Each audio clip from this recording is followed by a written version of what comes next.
We have known for some time that the world is getting warmer, but the sheer intensity of the planet's temperatures are tonight impossible to ignore. A third of Americans are under some kind of heat warning right now. In Asia, the warming atmosphere has brought about deadly floods, yet another extreme in Earth's changing climate that's forcing populations and their governments to confront the brutal realities of this blistering heat. Indeed, in Europe and North Africa, where the summer sun was historically so much a part of the attraction, tourists and locals alike are left sweltering in almost unbearable conditions. There are queues all over Rome today, but not for the Colosseum or the Pantheon. The most sought-after sights by far are the water fountains. In the roasting sun, temperatures touching 39 degrees and heading higher. Parasols and fans are near essential. The occasional mist spray has been set up by the authorities to tempt people out of their air-conditioned hotel rooms. For some it has worked, many others staying indoors or gathering in the only cool spot in Rome, the Trevi fountains. But even here the fresh blue water is just for looking at. Police are on standby in case any are tempted to jump in and cool off. Hot and we're from Cairns. Even for you? It's even hotter. Yeah. We meant to go to Amalfi Coast. I had to cancel it because it's quite hot out there at the moment. That would be too hot. Yeah, that would be too hot. Yeah, I'm going to go back tomorrow maybe to London. I wish I could take a dip in this fountain back here. Yeah, me too. So August will be more than this. I know because I'm Italian, so I live here and I know that this will be like this. Terrifying. Terrifying, yeah. And that's the point. It isn't even the hottest part of the year. One of Italy's most senior climate scientists is watching what is happening across the continent with ever-increasing alarm. Is it climate or is it weather? Well, clearly it's climate. I mean, it's proven by the data. I mean, there is a correlation of an incredible increase of CO2 and incredible variation in the global temperature. The impression that we have is that the situation is even worse than we thought.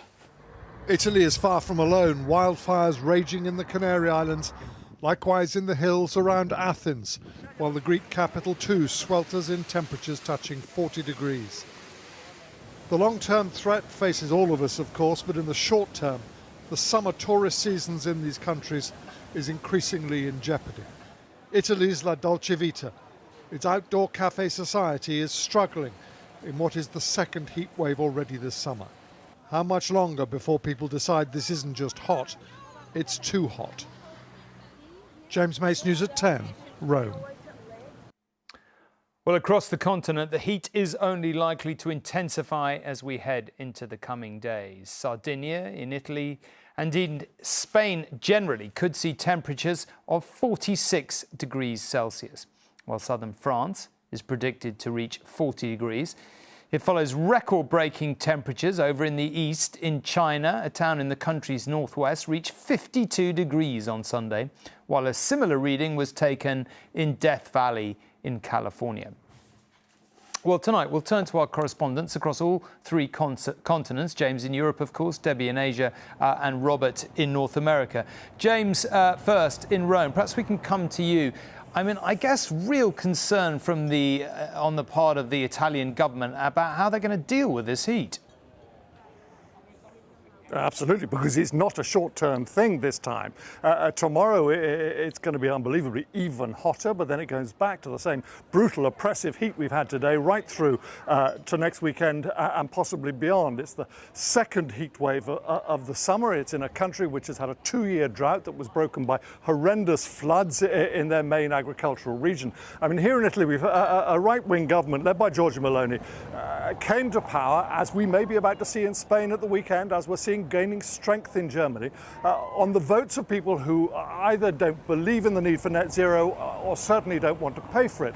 And yet they get into office and they find that whole industries like tourism or agriculture are being damaged, that the electricity grid can't cope with the demand for air conditioning, that the old people and the vulnerable are dying of extreme heat, a situation in which before they come to office they say they can't afford to do what the scientists say is necessary. Once in office, they can't afford not to. OK, James, thank you very much indeed. Well, with China and the US themselves also at the forefront of these extreme temperatures, the question, I guess, to the governments of the two world's biggest superpowers is what on earth are they going to do about it? Debbie, maybe I can come to you first in Beijing. Is there likely to be a political reaction there to this? Well, Tom, no government, not even Communist Party propaganda could surely deny what is happening before our eyes. It reached 50 degrees Celsius again in Xinjiang in the Turpan Basin, where that 52.2 degrees Celsius was recorded on Sunday, and temperatures there are expected to remain in the high 40s, early 50s for the rest of the week. And this follows a record-breaking cold winter here in China. In January, it got down to minus 53 in the north of the country, and here we are a matter of months later, and temperatures are almost 100 degrees higher.